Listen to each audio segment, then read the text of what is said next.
boxing fans, we're here in London. Man, it's a big one, Ade. This is a big one. When you talk about everything on the line and you talk about the big boys, you're not going to get bigger than this.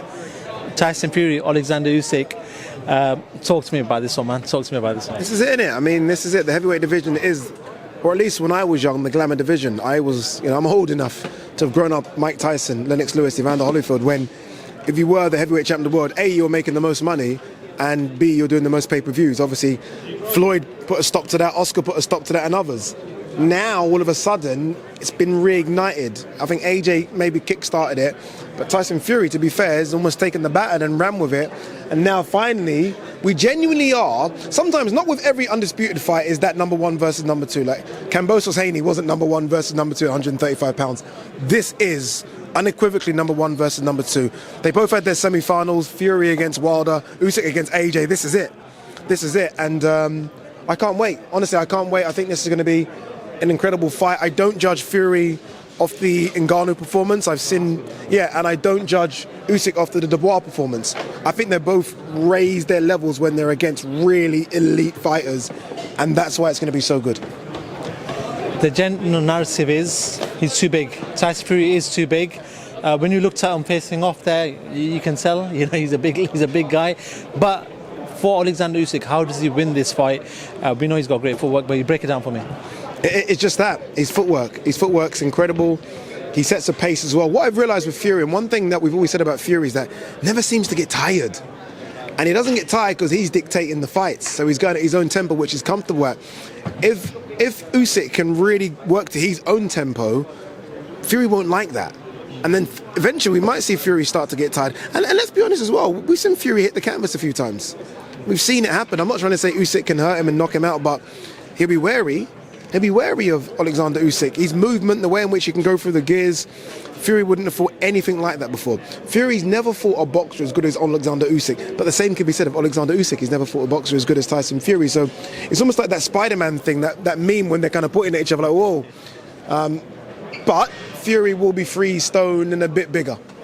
And sometimes, as good as you are, size helps for a reason, right? As we say in the smaller weight classes, there are weight classes for a reason. And Fury is such a good boxer and so much bigger, this will take one hell of a performance from Oleksandr Usyk. But I've seen him ringside do hell of a performances, and he could easily do it again. I wouldn't be shocked come February the 17th if Oleksandr Usyk's undisputed heavyweight champion. That's what I'm trying to say. Like, I wouldn't be like, oh, my hand on the head. It wouldn't be that moment. It would be like, okay. It would be one of those, because I think he's that good. And by the way, dude, there's a bigger question. If he were to become undisputed cruiserweight and undisputed heavyweight champion, we need to have a discussion, Uni, as to where he is in the pantheon of greats. Undisputed in two weight classes, Olympic gold medalist, European champion, world champ. Nah, we need a conversation. 100%. Let's talk about yesterday's events. Ooh. Crazy, man. I'm looking online, and it seems that some people are maybe even not happy with this. They want to see AJ Wilder straight away. But as people who in boxing, we know the situation. They're building it up for the fight next year. You got to sit with Anthony Joshua yesterday. You got to see his demeanour. When I saw him at the press conference top table, he seemed like he was in let's say, he's in fight mode. Yeah. It looked like he was in fight mode. Just talk to me about what you saw when you got up and close with him. Yeah, he's in that mode. I always know, because I'd like to think that I get on with him. So when he walks through the door and I know, okay, we've got an interview, I can always tell if he's in a good mood, how he reacts to me. And when he came through the door, he had that kind of little moany face. I was like, he's in that. This is not going to be easy. He's in that mode. And he's going to be, because he's around people. I mean, look, him and the Wilder thing's been going on 5 years. He knows he's around Wilder. He's almost in enemy territory with Frank Warren and Dev over there. He's in enemy territory, isn't he? So, he's going to be in that fight zone. But look, back to the people not happy.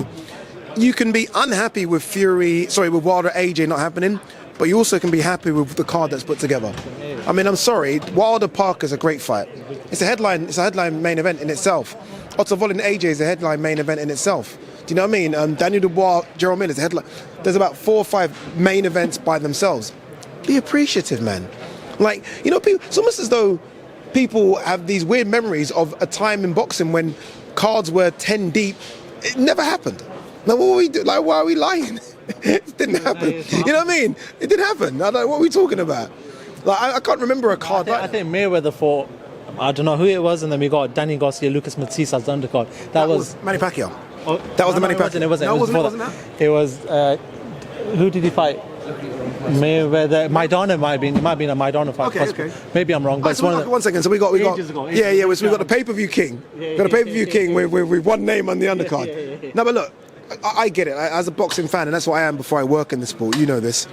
I find it frustrating as well that we haven't got AJ Wilder. And I said to AJ, like, because AJ was talking about it needs building. I was like, it does not need building. Sorry, dude, it's been built for 5 years. Like, you're both rolling the dice here. Otto Volin could be AJ. Joseph Parker could be Deontay Wilder. It could happen. I don't think it's out of the realms of possibility. So, yeah, I don't know why they're doing it, but it is what it is. I asked Wallin that question yesterday. I go, is this the right time to be facing Anthony Joshua? There's a lot of questions on Anthony Joshua's style at the moment. Yeah. He seems to be sort of, reserved in his style compared to the Anthony Joshua that we knew. He's also moved to a new trainer in Ben Davison. Is this the right time to catch Anthony Joshua? And he goes to me, yes, this is the perfect time to catch him. Do you feel like, and I wouldn't call it an upset because Wallin, I think, is a good level fighter, but do you feel like he can upset the main fight that everyone's going to look forward to is AJ Wilder? Yeah, of course he can. Of course he can. Otto Wallin's a good fighter. And it's not just based on the Tyson Fury performance. I mean, and he's been demotivated for some fights. The Kamil Sokolowski fight, he wasn't really motivated for that. But we saw him motivated when he fought Gassiev, away from home, really. I know it was in Turkey, but it was away from home. So he's a good fighter, man. He's big. By the way, I was surprised how big he was. Like, I don't know why. You just feel like AJ's bigger than everyone. And he's actually not, is he? Because he was exactly the same height. I was like, okay, he's big. Obviously, they've sparred each other before. AJ's beat him twice in the amateurs, but that counts for absolutely nothing. It's a good fight. It's a good fight, and he should be confident. And he's right. AJ has changed training. Like, what's going on there? That's confusing as well, isn't it? Now, I asked AJ that, and he was non-committal on the answer. Didn't really respond to it. I'm like, what's going on there? Are you with Ben Davison or not? And I just checked. Someone's Instagram page. I can't remember who it was. And you see AJ with Ben Davison doing the pads, and I'm like, doing the bodywork. That was it. And I'm like, okay, you with Ben Davison now. What does this mean? I don't understand it. Obviously in boxing we know it's hard to sort of say you're with the trainer for one fight and then if he's so good in his performance to then move to Derrick James. A lot of people are sort of questioning that if this could be a long-term commitment. I want to talk about Wilder yesterday. Looked comfortable in there when he was on the top table, gave some nice words to AJ, but it just looked like he was just comfortable. Looked like he was comfortable on the top table. Very. You know what it is? I think it's been frustrating for him. I asked him yesterday, look, have you missed boxing? Because we've not seen you for, like, let's just say 2 years, really. We haven't seen him for 2 years. And he's like, no, I haven't. I've been away with my wife and kids. And, I've enjoyed the time away. Obviously, he's been singing, been acting.